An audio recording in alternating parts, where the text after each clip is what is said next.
नमस्कार दोस्तों, मैं नरसिंह पटेल आप सभी लोगों का स्वागत करता हूं। पिछले वीडियो में हम लोगों ने ज्योमेट्रिकल आइसोमेरिज्म के बारे में पढ़ना स्टार्ट कर दिया था और उसमें हम लोग डबल बॉन्ड सिस्टम में ज्योमेट्रिकल आइसोमेरिज्म देख लिए थे। उसके आगे हम लोगों ने जैसा कि अब मैंने पहले आपको बताया था कि ज्योमेट्रिकल आइसोमेरिज्म 3 सिस्टम के द्वारा हम लोग पढ़ेंगे। ज्योमेट्रिकल आइसोमेरिज्म 3 सिस्टम में पढ़ेंगे। एक डबल बॉन्ड सिस्टम होगा, डबल बॉन्ड सिस्टम, इसको हम लोगों ने पढ़ लिया था, जिसमें क्या क्या था, एल्कीन था, इसमें एल्कीन था, ऑक्सीन था, एल्कीन, ऑक्सीन, इमाइन और एजो कंपाउंड था, azo compound.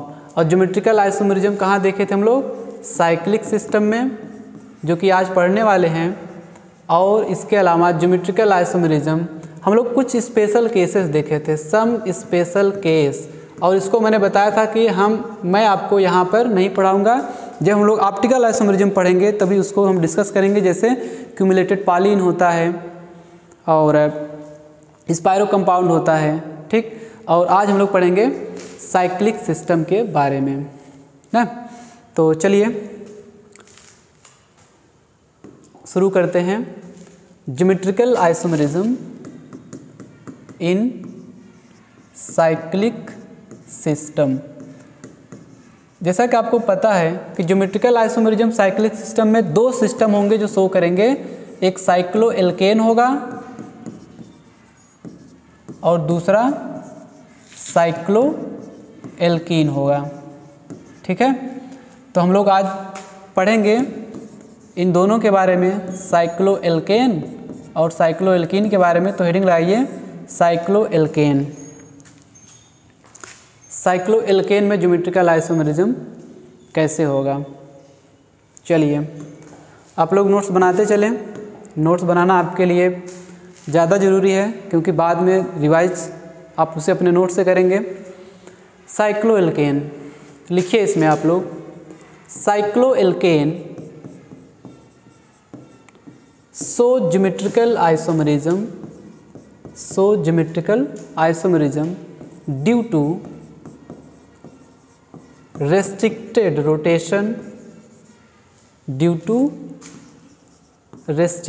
rotation about single bond. यानी कि सिंगल बॉन्ड के थ्रू इनका रोटेशन रेस्ट्रिक्टेड होता है और इसीलिए इनमें ज्योमेट्रिकल आइसोमेरिज्म पाया जाता है। किसमें? साइक्लो एल्केन में, ठीक है। अभी कंडीशन देख लेते हैं कि क्या कंडीशन होता है, क्या कंडीशन होगा साइक्लो एल्केन में कि वह कंपाउंड ज्योमेट्रिकल आइसोमेरिज्म शो करेगा। तो कंडीशन लिखिए। कंडीशन है at least 2sp3 hybridised, at least 2sp3 hybridised carbon atom, at least 2sp3 hybridized carbon atom should attached with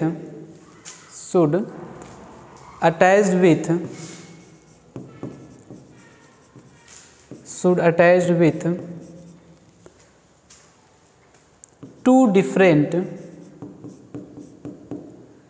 atom or group, ठीक है। यानी कि साइक्लो एल्केन के पास कम से कम 2 sp3 हाइब्रिडाइज्ड कार्बन एटम होना चाहिए और वह 2 sp3 हाइब्रिडाइज्ड कार्बन एटम 2 अलग अलग एटम या ग्रुप से अटैच होना चाहिए। ये बात आपको याद रखना है कि कोई साइक्लो एल्केन ज्योमेट्रिकल आइसोमेरिज्म को तभी शो करेगा कि जब उसके पास कम से कम 2 sp3 कार्बन होना चाहिए, 2 sp3 हाइब्रिडाइज्ड कार्बन होना चाहिए और उसके साथ साथ दोनों sp3 हाइब्रिडाइज्ड कार्बन एटम से 2 अलग अलग एटम या ग्रुप अटैच होने चाहिए। नोट करिए इसे। चलिए इसका एग्जाम्पल देख लेते हैं कैसे होगा। जैसे मान लीजिए कि ये हमारा एक है ये साइक्लोप्रोपेन है और यहाँ पे एक मेथिल ग्रुप लगा हुआ है। अब यहाँ पर आप देखिए कि यहाँ पर हाइब्रिडाइजेशन है sp3, यहाँ पर है sp3 और यहाँ पर भी sp3 है। तो sp3 2 चाहिए था, यहाँ पर 3 आ गया। आपको क्या चाहिए कि जो sp3 कार्बन एटम है उससे कम 2 अलग अलग एटम या ग्रुप अटैच्ड होने चाहिए। देखिए है क्या, यहाँ पर देखिए एक हाइड्रोजन होगा, एक और हाइड्रोजन होगा, यानी कि 2 हाइड्रोजन होगा। यहाँ पर देखिए दोनों सेम लगा हुआ है, तो ये यहाँ पर नहीं होगा, 2 अलग होना चाहिए। यहाँ देखिए वही हाल यहाँ भी है, यहाँ पर हाइड्रोजन है और यहाँ भी हाइड्रोजन है, तो यहाँ भी नहीं है, दोनों सेम निकल गया। यहाँ पर आप देखेंगे एक तो मेथिल ग्रुप है और एक यह क्या है, हाइड्रोजन है। दोनों अलग अलग है, लेकिन sp3 ऐसा कितना है हमारे पास, एक ही है। कहने का मतलब यहाँ पर ज्योमेट्रिकल आइसोमेरिज्म नहीं पाया जाएगा। ठीक है, अगला एग्जांपल लेते हैं। जैसे मान लिए कि ये हमारा कंपाउंड है, ये मैं लगा देता हूँ क्लोरीन और इधर मैं लगा दिया ब्रोमीन। अब देखिए चेक करिए, यहाँ पर हाइब्रिडाइजेशन sp3 और यहाँ पर भी sp3 है। यहाँ एक हाइड्रोजन भी होगा, तो देखिए 2 अलग अलग एटम लगे हुए हैं। यहाँ पर भी एक हाइड्रोजन होगा, तो यहाँ देखिए sp3 कार्बन से 2 अलग अलग एटम या ग्रुप लगे हुए हैं, इसलिए ये कंपाउंड ज्योमेट्रिकल आइसोमेरिज्म शो करेगा। ठीक है कि नहीं।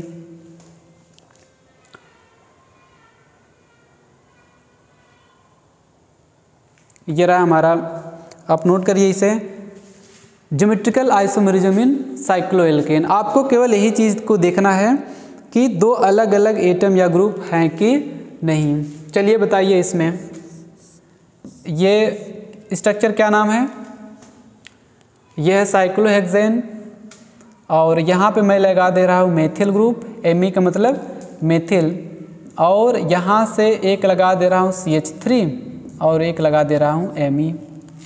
ठीक है, तो बताइए ये जो कंपाउंड आपके सामने दिख रहा है ये ज्योमेट्रिकल आइसोमेरिज्म शो करेगा या नहीं शो करेगा, बताइए। ये जो कंपाउंड दिख रहा है ज्योमेट्रिकल आइसोमेरिज्म शो करेगा कि नहीं करेगा। ध्यान दीजिए, हमारे पास क्या कंडीशन होना चाहिए, 2 sp3 हाइब्रिडाइज्ड कार्बन एटम होना चाहिए और इन दोनों sp3 से 2 अलग अलग एटम या ग्रुप अटैच्ड होने चाहिए ना। तो यहाँ देखिए, यहाँ पर एक हाइड्रोजन होगा और हाइब्रिडाइजेशन बताइए कितना होगा, यहाँ पर तो sp3 होगा, यहाँ पर भी क्या है sp3 होगा। तो चलिए, और यहाँ हालांकि यहाँ पर जितना भी कार्बन है सबका हाइब्रिडाइजेशन sp3 है, लेकिन यहाँ पर देखिए एक अलग एटम है, यहाँ पर एक अलग एटम है, ये हाइड्रोजन है, ये हाइड्रोजन है, हाइड्रोजन। ठीक है, तो हाइड्रोजन अलग है, मेथिल ग्रुप अलग है, तो एक sp3 मिला, एक sp3 से 2 अलग अटैच्ड। यहाँ देखिए यहाँ भी sp3, यहाँ पे एक मेथिल और ये भी क्या है, ये मेथिल, यानी कि दोनों तो सेम हो गया। Me का मतलब मेथिल ही होता है, तो यहाँ पर भी सेम हो गया। तो कहने का मतलब यह ज्योमेट्रिकल आइसोमेरिज्म शो नहीं करेगा। ठीक है, चलिए आप एक कंपाउंड बताइए, इसका बताइए कि शो करेगा कि नहीं।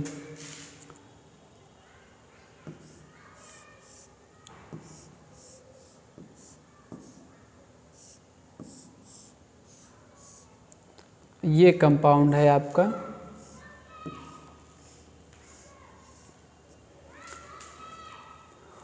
आपको बताना है कि ये जो हमारा कंपाउंड जो आपको दिख रहा है ज्योमेट्रिकल आइसोमेरिज्म शो करेगा या नहीं करेगा। अब देखो सिंपल है कि ये यहाँ पर ध्यान से देखिएगा, यहाँ 2 hydrogen 2 hydrogen 2 hydrogen 2 hydrogen 2 hydrogen, यहाँ पर तो ये शो करेगा नहीं। यहाँ पर भी वही हाल है, 2 हाइड्रोजन है इन सबके पास। ठीक है, तो ये शो नहीं करेंगे। उसके बाद उसके अलावा यहाँ पर भी देखिए 2 हाइड्रोजन है, तो ये लोग तो जहाँ पर मैंने मार्क किया है ये लोग शो नहीं करेंगे। अब आप देखिएगा कि इस कंपाउंड में देखिएगा, ये जो ये लास्ट वाला साइकिल है, इसके पास तो एक हाइड्रोजन होगा, लेकिन केवल एक हाइड्रोजन है और एक ये वाला ग्रुप है। ठीक, ऐसा sp3 हमारे पास केवल एक ही है इस कंपाउंड के पास, एक हाइड्रोजन है और एक ये वाला ग्रुप है। और वही हाल यहाँ भी है, यहाँ पे एक हाइड्रोजन है और इस कंपाउंड के पास। तो यहाँ कार्बन जब चेक करेंगे तो ये तो 5 कार्बन तो sp3 है, लेकिन इनके पास 2 अलग अलग एटम या ग्रुप नहीं है, सारे के सारे कितने हैं, सबके पास 2-2 हाइड्रोजन है। यहाँ एक हाइड्रोजन है और ये पूरा ग्रुप है, तो ये भी नहीं शो किया। अब आइए देखते हैं यहाँ पे, देखिए मैं अलग पेन ले लेता हूँ। देखिए ये इस कंपाउंड का आप देखिए, यहाँ पर एक हाइड्रोजन होगा और ये पूरा ग्रुप इससे अटैच्ड है, ये ठीक है। यहाँ पर भी एक हाइड्रोजन होगा और ये पूरा ग्रुप इससे अटैच्ड है। तो देखिए एक ही कंपाउंड के पास यहाँ पर हाइड्रोजन कितना है, sp3, यहाँ पर भी sp3 है, 2 sp3 हुए और 2 अलग अलग एटम है। यहाँ देखिए हाइड्रोजन अलग एटम, हाइड्रोजन अलग एटम, ठीक। तो हम कह सकते हैं कि ये ज्योमेट्रिकल आइसोमेरिज्म कंपाउंड शो करेगा, ठीक है। आप उतार लीजिए।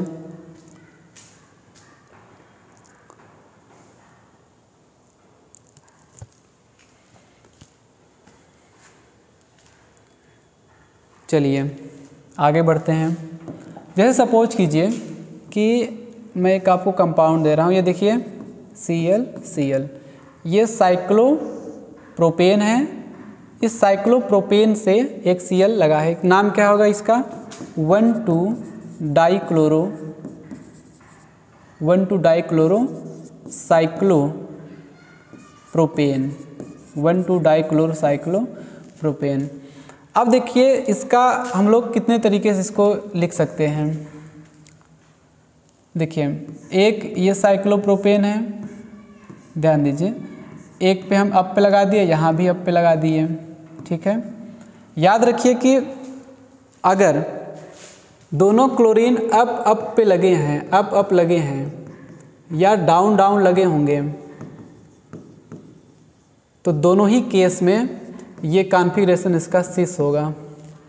एक अप होगा, एक डाउन होगा, या एक डाउन होगा दूसरा अप होगा, तो इसका कॉन्फ़िगरेशन क्या होगा, ट्रांस होगा। यानी कि मैंने ये क्या बनाया है, ये मैंने सिस बनाया है। आप बताइए ये क्या है।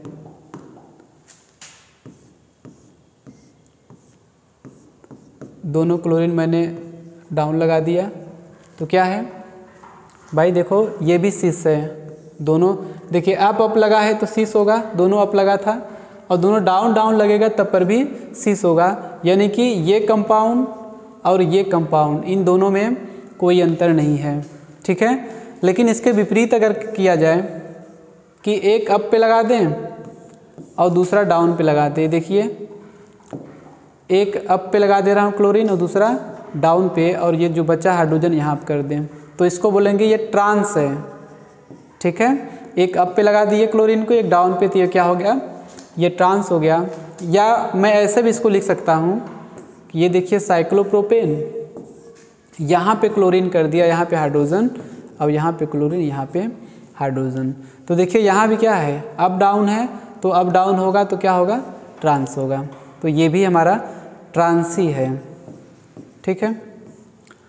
तो ये जो 1,2-डाइक्लोरोसाइक्लोप्रोपेन है, हमारा ज्योमेट्रिकल आइसोमेरिज्म शो करेगा। और इसका पीछे रीजन क्या है, देखिए वही हमारा जो फार्मूला मैंने आपको बताया था कि कम से कम 2 sp3 होने चाहिए, और sp3 हाइब्रिडाइज्ड कार्बन एटम से 2 अलग अलग ग्रुप या एटम अटैच होने चाहिए। तो यहाँ देखिए एक हाइड्रोजन है, एक क्लोरीन है, एक हाइड्रोजन है और एक क्लोरीन है, और sp3 हाइब्रिडाइजेशन दोनों पर है ही, तो ये ज्योमेट्रिकल आइसोमेरिज्म शो करेगा, ठीक है। आप नोट करिए इसे।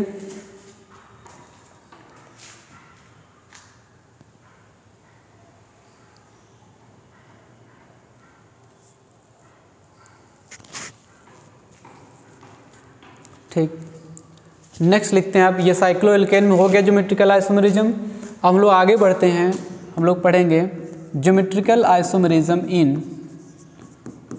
इन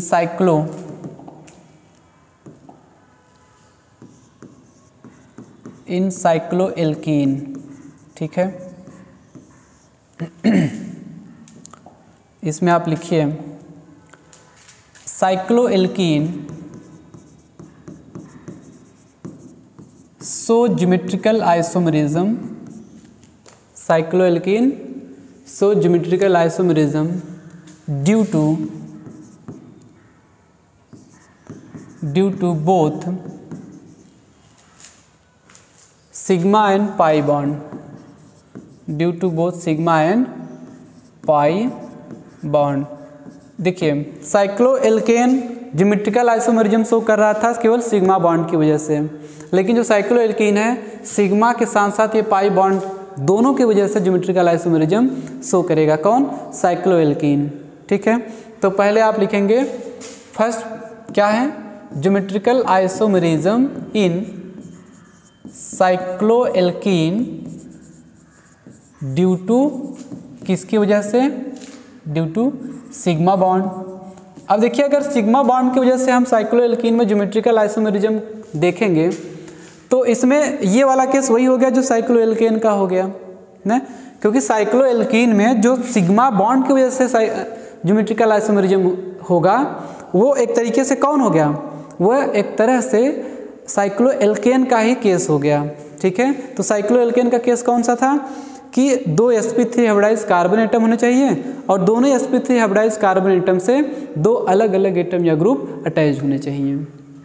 ठीक है, तो ये तो सेम एज क्या हो जाएगा? Same as in case of cycloalkane,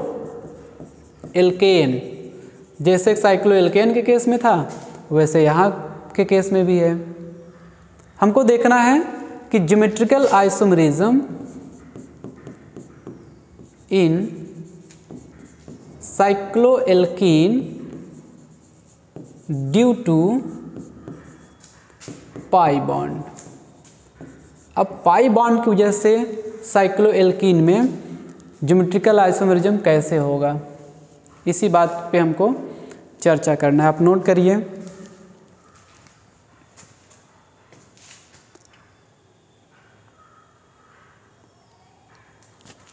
अब देखिए इसमें आपको पता है कि जो साइक्लिक रिंग होता है वो 2 प्रकार का होता है।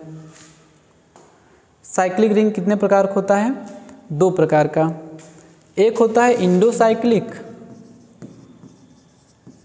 इंडोसाइक्लिक और एक होता है एक्सोसाइक्लिक। इंडो का मतलब जैसे कि अगर हम बात करें तो ये देखिए ये डबल बॉन्ड किस में आ गया?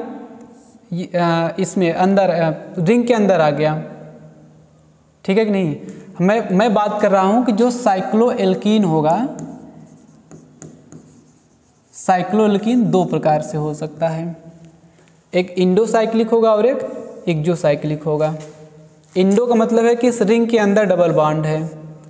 ठीक है, एक्सो का मतलब कि रिंग के बाहर डबल बॉन्ड। ठीक है कि नहीं? इस तरीके से रिंग के बाहर इसमें डबल बॉन्ड है कि नहीं? तो जो हम लोग केस की चर्चा करने जा रहे हैं ये इंडोसाइक्लिक केस की चर्चा कर रहे हैं, हमारा इनसे कोई लेना देना नहीं है। ठीक है, हम इसको वैसे ही ट्रीट करेंगे जैसे हम लोग ज्योमेट्रिकल आइसोमेरिज्म इन एल्कीन में ट्रीट करते थे, है कि नहीं? ठीक है, तो साइक्लोएल्कीन का कौन सा केस देखेंगे? इंडोसाइक्लिक। तो चलिए ये देख रहे थे हम लोग, आगे चलिए पहला पॉइंट लिखिए इसमें, या पहला आइडिया लिखिए। Geometrical isomerism in cycloalkene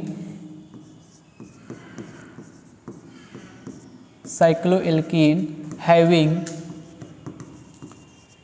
3 to 7 membered ring, 3 to 7 membered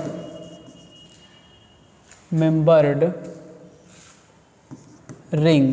अब आप देखिए अगर 3 से 7 मेंबर का साइक्लोएल्कीन है तो पहली बात तो हम ये कह रहे हैं कि ये ज्योमेट्रिकल आइसोमेरिज्म शो नहीं करेगा। ठीक है, अगर 3 to 7 मेंबर साइक्लिक रिंग आपको दिखता है तो आप उसमें आप लोग ज्योमेट्रिकल आइसोमेरिज्म को चेक ही नहीं करेंगे। उसके पीछे देखिए रीजन ये होता है कि जो जितने भी 3 to 7 मेंबर साइक्लिक रिंग होते हैं ये केवल सिस फॉर्म में ही एग्जिस्ट करते हैं, सिस फॉर्म में। और ये क्योंकि इनका केवल एक ही फॉर्म होता है, इसलिए इनमें हम लोग ज्योमेट्रिकल आइसोमेरिज्म को चेक नहीं करते हैं। ठीक, उसके बाद है और फिर उसमें देखेंगे कि geometrical isomerism in cycloalkene having क्या 3 to 7 हो गया, 8 to 11 मेंबर्ड रिंग, जिसमें 8 से 11 मेंबर रिंग होगा। इसमें क्या होगा देखिए जिसमें 8 से 11 मेंबर्ड रिंग होगा उसके पास ज्योमेट्रिकल आइसोमेरिज्म में या तो सिस होगा या तो ट्रांस होगा। उस सिस फॉर्म में या तो एग्जिस्ट करेगा या तो ट्रांस फॉर्म में एग्जिस्ट करेगा। ये देखिए कि अगर 8 से 11 मेंबर साइक्लिक रिंग है तो उस फॉर्म में, उस कंपाउंड में cis form always more stable than trans form. ये स्टेबिलिटी का आर्डर है। उस कंपाउंड का सिस फॉर्म ट्रांस फॉर्म से हमेशा अधिक स्टेबल होगा। ठीक है, और ए बी हम लोगों ने देख लिया। और ये देखिए सी केस देख रहे हैं कि ज्योमेट्रिकल आइसोमेरिज्म जिसमें 12 से अधिक मेंबर हों, 12 से अधिक मेंबर हों। इसमें हम कह रहे हैं कि सी केस है मेंबर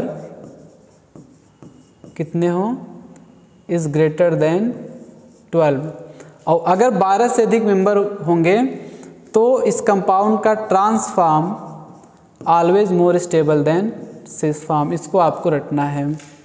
ठीक है, 3 to 7 में ज्योमेट्रिकल आइसोमेरिज्म चेक नहीं करेंगे। 8 to 11 में cis form is more stable than trans form. और 12 आर ग्रेटर मेंबर्ड रिंग में हम लोग देखेंगे ट्रांस फॉर्म हमेशा सिस फॉर्म से ज़्यादा स्टेबल है। ठीक है, इसको आप नोट कीजिए। ध्यान रखिएगा कि ट्रांस फॉर्म में हमेशा ज़्यादा स्टेबल है 12 से अधिक कार्बन में।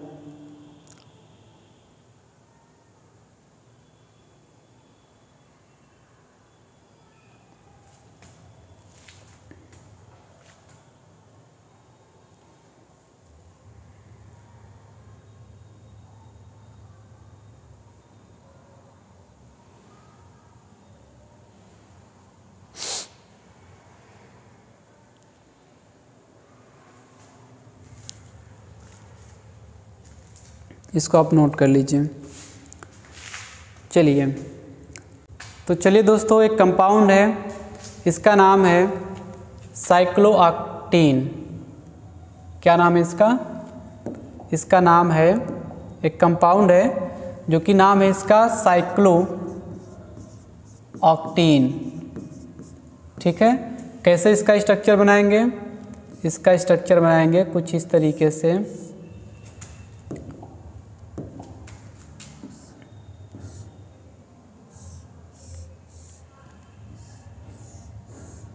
ये देखिए आपका तैयार हो गया साइक्लोऑक्टेन। देखिए मैंने यहाँ पर साइक्लोऑक्टेन का सिस फॉर्म बनाया है क्योंकि देखिए यहाँ पर इसके पास एक हाइड्रोजन है, यहाँ भी एक हाइड्रोजन है और दोनों हाइड्रोजन सेम डायरेक्शन में है, तो ये होगा सिस फॉर्म। आपको पता है कि अगर 8 से लेकर 11 मेंबर्ड साइक्लिक रिंग सिस्टम है, साइक्लोएल्कीन है, तो उसका सिस फॉर्म ही ज़्यादा स्टेबल होता है। तो देखते हैं इसका ट्रांसफॉर्म कैसे एग्जिस्ट करता है। ये देखिए मैं अभी बना रहा हूँ साइक्लोएल्कीन का, साइक्लोऑक्टेन का ट्रांसफॉर्म।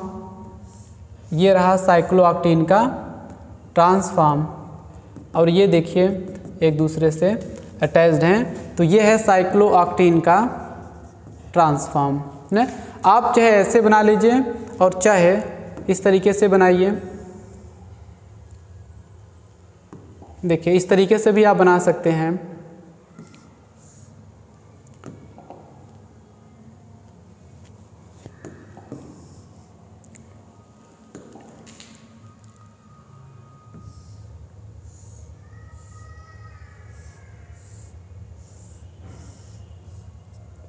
ये देखिए साइक्लोऑक्टेन है, देखिए यहाँ से ये हाइड्रोजन है और यहाँ भी एक हाइड्रोजन है। हाइड्रोजन एक दूसरे के अपोजिट डायरेक्शन में है और 8 कार्बन है, 1 2 3 4 5 6 7 और 8। तो ये भी ट्रांसफॉर्म है, ट्रांसफॉर्म ये भी है और ट्रांसफॉर्म ये भी है। तो आप देखिए पिछले वाले इसमें हमने देखा था कि अगर 8 से 11 मेंबर साइक्लिक रिंग सिस्टम है तो सिस फॉर्म ज़्यादा स्टेबल होगा ट्रांसफॉर्म से। तो यहाँ पर देखिए ये सिस फॉर्म है और ये सिस फॉर्म हमेशा ज़्यादा स्टेबल होगा किससे? ट्रांसफॉर्म से। ठीक है, तो चलिए इतना आप पहले नोट कर लीजिए।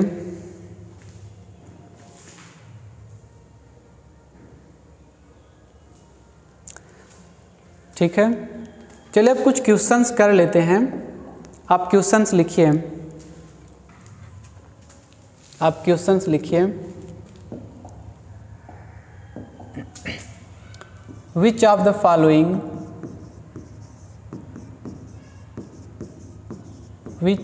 फॉलोइंग कंपाउंड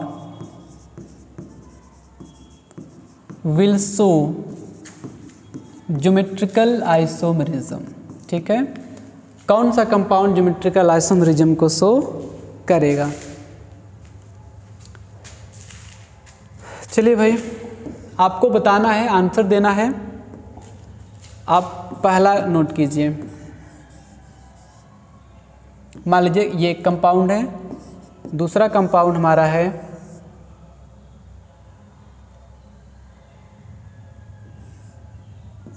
यहाँ पे क्लोरीन है, तीसरा कंपाउंड ये है।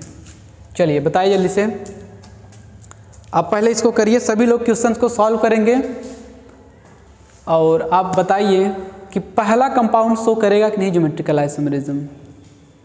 तो आप देखिए कि क्या है, यह एल्कीन है और एल्कीन ज्योमेट्रिकल आइसोमेरिज्म शो तभी करेगा कि जब ये sp2 कार्बन से जो अटैच्ड एटम या ग्रुप होगा दोनों अलग अलग होगा। देखिए यहाँ भी sp2 है और यहाँ भी sp2 है।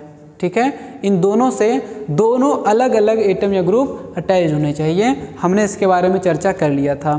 तो देखो आप यहाँ से ये देखिए, यहाँ पर एक हाइड्रोजन होगा ना, एक हाइड्रोजन है, एक मेथिल है, यहाँ भी एक हाइड्रोजन होगा और एक ये पूरा प्रोपिल ग्रुप अटैच्ड है। देखिए 1 2 3 कार्बन है तो प्रोपिल होगा। तो ये अलग अलग, ये भी अलग अलग ज्योमेट्रिकल आइसोमेरिज्म शो करेगा। यहाँ भी देखिए एक हाइड्रोजन होगा और यहाँ पे क्लोरीन तो है ही, तो एक हाइड्रोजन अलग अलग, क्लोरीन ये अलग और ये पूरा एटम या ग्रुप क्या है? अलग है। तो यहाँ भी ज्योमेट्रिकल आइसोमेरिज्म शो होगा। यहाँ पर देखिए ये हाइड्रोजन, यहाँ भी क्या होगा? 2 हाइड्रोजन होगा। ये देखिए सेम सेम आ गया कि नहीं? अगर सेम सेम आ गया तो ज्योमेट्रिकल आइसोमेरिज्म शो नहीं होगा। ठीक है, चलिए इसको आप उतार लीजिए। नेक्स्ट एग्जाम्पल पे चलते हैं और नेक्स्ट एग्जाम्पल है 1,1,1,1 डाइफेनिल 1,1 डाइफेनिल 2 ब्यूटीन। अब देखिए नाम क्या है इसका? 1,1 डाइफेनिल 2 ब्यूटीन। कैसे लिखेंगे इसका स्ट्रक्चर? तो पहले ब्यूटीन है तो इसका मतलब 4 कार्बन है, 2 पे इन लगा हुआ है। ठीक है, और 1,1 देखिए यहाँ पे फेनिल ग्रुप लगा हुआ है। ठीक है, तो आप चाहे तो वैलेंसी इसका पूरा लिख लीजिए, ये CH3 CH CH और ये CH। ठीक, अब यहाँ पर sp2 हाइब्रिडाइजेशन, यहाँ पर भी sp2। तो देखिए एक हाइड्रोजन और एक मेथिल ग्रुप, एक हाइड्रोजन और एक ये पूरा ग्रुप अटैच्ड है। ठीक है कि नहीं? तो sp2 कार्बन से 2 अलग अलग एटम या ग्रुप लगे हुए हैं, तो ये ज्योमेट्रिकल आइसोमेरिज्म शो करेगा। चलिए अगला एटम को देखते हैं। ये है, अगले हम लिख रहे हैं 1,1, वही सेम है लेकिन थोड़ा सा ये डिफरेंस है। 1,1 डाइफेनिल 1 ब्यूटीन, उसमें 2 ब्यूटीन था, ये 1 ब्यूटीन है। कैसे स्ट्रक्चर बनेगा आप बताइए, बताएं आप सभी। तो एक तो 4 कार्बन होगा, लिखिए स्ट्रक्चर इसका, सभी लोग लिखिए। 4 कार्बन होगा, 1 पे क्या लगा है, ई लगा है, तो 1 पे लगा दीजिए। 1 पे डाइफेनिल भी लगा है, ये देखिए डाइफेनिल लगा है। अब देखिए sp2 कार्बन पे क्या आ गया, सेम, तो ये ज्योमेट्रिकल आइसोमेरिज्म नहीं शो करेगा, उसको उतना आपको लिखने की ज़रूरत नहीं है, ठीक है कि नहीं। चलिए अगला एग्जाम्पल लिखिए।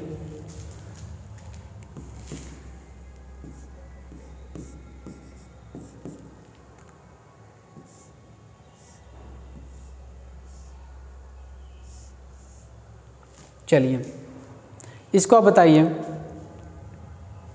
तो हमारा तरीका वही है कि ये देखिए sp2, यहाँ भी sp2 से अलग अलग, और ये देखिए इसको कैसे देखेंगे, यहाँ से देखिए सेम जाएंगे तो CH2 मिलेगा, यहाँ से भी जाएंगे CH2 मिलेगा, आगे जाएंगे तो ये CH2 है, आगे जाएंगे ये भी CH2 है, आगे जाएंगे तो ये CH2 है, आगे जाएंगे ये भी CH2 मिल गए। कहने का मतलब कि यहाँ पर सिमेट्री है कि नहीं।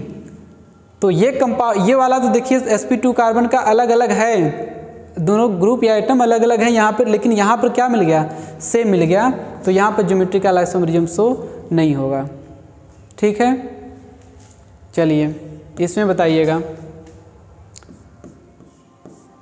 ये Me है और ये CH3 है, और ये मैं साइक्लिक ग्रुप ही बना देता हूँ, ये क्लोरीन। चलिए बताइए इसमें। तो देखो इसमें परेशान होने की ज़रूरत नहीं है, देखिए sp2 है, यहाँ भी sp2 है, हाइब्रिडाइजेशन दोनों का sp2 है, यहाँ पे Me, यहाँ पे मेथिल, दोनों मेथिल, तो दोनों सेम आ गया कि नहीं, तो दोनों सेम आ गया कि यहाँ पर चेक करने की ज़रूरत नहीं है आपको ना, तो ये भी कंपाउंड ज्योमेट्रिकल आइसोमेरिज्म शो नहीं करेगा। चलिए उतारिए आप सभी।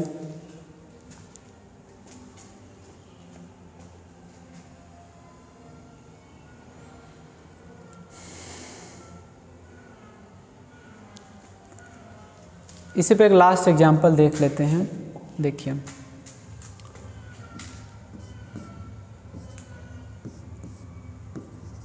ये ब्रोमीन, ये हाइड्रोजन, अभी जो हम लोग देखे थे उसी का जस्ट हम लोग कुछ चेंज कर दिया, ये क्लोरीन है, ठीक है। आप देखिए ये अलग अलग है कि नहीं, sp2 से अटैच्ड अलग अलग है, तो चलिए वहाँ पर कोई दिक्कत नहीं है।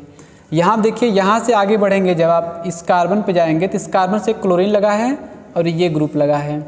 यहाँ देखिए इस कार्बन से 2 H2 ग्रुप लगा हुआ है, यानी कि यहाँ पर अलग है कि नहीं दोनों कार्बन, ठीक है। ये अलग ग्रुप है, ये अलग ग्रुप है, हम लोग अलग अलग एल्किल ग्रुप मान सकते हैं। तो यानी कि sp2 इधर तो अलग था, इधर भी अलग आ गया, यानी कि ये कंपाउंड ज्योमेट्रिकल आइसोमेरिज्म शो करेगा, ठीक है। तो चलिए दोस्तों हम लोग यहीं पर रखते हैं, और आप लोग नोट्स बनाइए, अच्छे से पढ़ाई कीजिए, और मुझे आशा है कि आप लोगों को वीडियो अच्छा लग रहा होगा। और अगर आपको कोई दिक्कत है, कोई परेशानी है, वीडियो कम समझ में आता है या कहीं भी कोई भी दिक्कत है, तो आप कमेंट करके हमको बता सकते हैं, ठीक है। तो थैंक यू, मिलते हैं कल।